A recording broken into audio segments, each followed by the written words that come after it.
Good morning po mga ka-8s. Ngayon meron naman tayong ibang ipapakita na mga markings. Yan. Kasi the best pa rin yung pinagsama mo yung locator o scanner sa mga nakikita yung mga marking sa area. So hindi ka masyadong mangangapa, kumbaga. Nagkakaano lang yan, magsama operation na. Gaya ng halimbawa, nakatagit ka na area na puro semento. Puro semento. So, ang kalaban mo lang dyan yung jackhammer. Lalo pag wala kang create sa area, gagamit ka naman ng generator. Kaya pag pressure, dapat pag makaano ka, yung hanapin mo, yung medyo madali. Gaya ng ginagawa ng iba. O sa Koreano, sa client natin, na nakabili na LV16, ang style ng pakabaon, puro semento na malalaking bato pa nakahalo. Tignan mo, yung nasa mapa talaga, kadalasan ganit talaga. Kaya ginagawa ngayon ng mga Koreano, sinusundan yung malalaking bato. Yan. Kaya kung wala kang ganong pondo, ulan, di mo aabutin yung kalagitnaan ng target mo. Kaya sa entrada pa lang, puro bato na yan. Gaya ng pinakita ko isang araw, ang lalaking bato. Nakapile. Yan. Baka meron ganito sa site nyo. Yan. I-screenshot mo na lang para makapture mo yung sulat dito. Yan. Screenshot mo na lang. Ito, kadalasan ito, meron po. Mga ganito ganito marking. Pyramid. Triangle. Gaya sa Koreano, triangle na mga kawayan naman sa kanila. Yan. Tignan mo, itong mapa, legit po yan, no? Kaya dapat, mag-site kayo. Pag meron kayo loko kayo nakapile yung mga bato, pwede nyo sundan po yun. Kung wala kayong locator. Pero kung meron kayo, mas maganda. Kasi dagdag yun, technology na yan. Kumbaga, ano na yan, pinag-aralan din paano ginawa. Yan, tignan mo mga ano lang sa mapa. Puro nakapile ng mga bato. Sa una, mahirap lang yan. Pero pag nakabingo ka na, isi-isi ka na lang yan.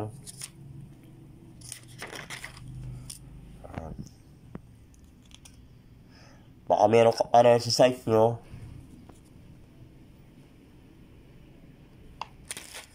Yan. Ganito. Basahin nyo lang. I-screenshot nyo lang po para makapture nyo. Para meron na kayo idea. Yan. Sinishare ko lang yun, mga nalalaman din natin. Yan. Actually ito, mga libro, galing ko sa mga mapa o sa mga magagaling din na ano natin, na nakasama ng mga Hapon. Ito, bali itong mga libro, giveaways ko lang sa mga nakakabili dito sa opisina. Actually, meron tayong opisina sa Manila, sa Luzon, Eastwood, Montalban, Rizal, tsaka sa Mindanao, Binavista, Landmark, Munisipyo ng Binavista. Yan, ito yung ganito yung site ng Koreano. Pero sa Koreano, merong creek dito. Tapos ito, yung kawayan niya, naka-slope yung area, kaya medyo malalim kasi nga, naka-slope, paka-era ng bundok, ng bukid. Yan. I-screenshot mo lang para mabasa mo po. Yan. Ito, naka-encounter na ako nito. Tunnel system din, pakatago. Yung kay ano.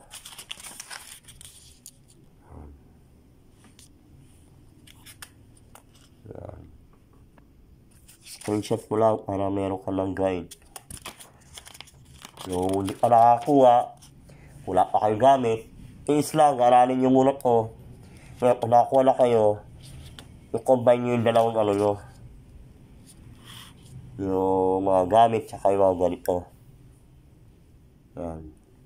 Yung mga dayuhan nga, nakikita nyo naman, mga kasama ko, corner. Sila nga, alayo ang pinagalingan. Naghahanap tayo pa, nandito lang. Yan. screenshot nyo lang para may idea ko. Alam mo yan, oh, ito, may client ako na ganito. May pulse. Pagbukas niya, tinanggal niya yung mga maraming bato. Pagbukas niya, may malit na butas, mga alayo, mga 9 to 10 feet. Sumisid siya sa loob. Pagpasok mo sa loob, may kwarto. Busing, wala naman laman sa loob. Ang gamit niya, Maria. So, Maria, ang ground, pang flooring lang siya. Hindi siya pwede pang wall. Yung pang wall natin, yung proton rotation, Tesla, pwede yung proton LV2, LV4, LV8, LV16, M4, M5, pwede po yun sa wall. Yan. Meron tayo mura, medyo meron din mahal. Ngayon, sabi ko sa kanya, no choice ka dyan, gagawin mo. At pwede mo siyang applyan ng sabi natin, yung gamit mo sa taas, iakyat mo ulit sa taas. So, pagdating dito sa ibabaw, trinay niya is kanyo sa may north o south, east, west. Mahina naman tubig ng time niya kasi nga summer. So, tinamaan niya yung target niya ating north. So pagdating sa baba, gamit mo muna ang compass. Diba? Tinira mo sa ibabaw, nasa north yung target mo. Nasa north. So, ginamitan niya ng compass sa ibabaw, tsaka sa baba. So, madali niya napuntaan. So, giniba niya yung wall. Pagkagiba niya ng wall, 2 meters, na-hit niya yung isang box. So, yun ang malungkot doon. Pagka-hits niya, okay na conversation namin, sabi niya, Sir, sabay benta ng gold. Tinuro ko naman ako kung saan. Yung simula di na nag-reply, di na ako kinontak. So, medyo nakakalungkot, Ginaid mo na lahat, tapos ang ending, gano'n lang pala gagawin. Meron naman nagbibigay, meron din hindi. Kaya doon sa hindi, nasa kanila na yun. Yan. Doon sa nagbigay, ulit-ulit ang biyaya, kumbaga. So, yan po, kadalasang pools, may mga nakapile. Pwede nyo linisin yan, sabi natin, mga 10 to 15 feet, yung mga bato. Tapos meron po lalabas siya, kahoy na nakasalpak, nakapalaman doon sa malaking butas, or may bato dyan nakaipit doon sa pinaka-wall na dito. Yan. So, yung kasama natin, nakatama siya ng room dito. Yan. So, hanggang dyan lang muna po tayo. Sa susunod, pwede kayo sa messenger ko, PM, para doon sa makatalungan nyo. So, ngayon lang po. Kaya, Maria, nakatulong din dito sa ibabaw. Pero, pag marami ka ng pera, nakakuha ka na, pwede ka follow up ng LV16, LV16, LV4, LV8, M5 o M4, o rotation. Para doon sa mga wall-wall na target area. Sa kaganda ng proton, pag iskan mo dito, hindi mo na kailangan pumunta sa ibabaw. Dito ka lang sa baba, okay ka na dito. Kung baka mamay, madulas ka pa dyan. So, gaya ng isang client ko, yung LV16 niya, dumaan sila sa ibabaw. So, nahulog sila. Nahulog yung gamit niya, nadulas daw siya.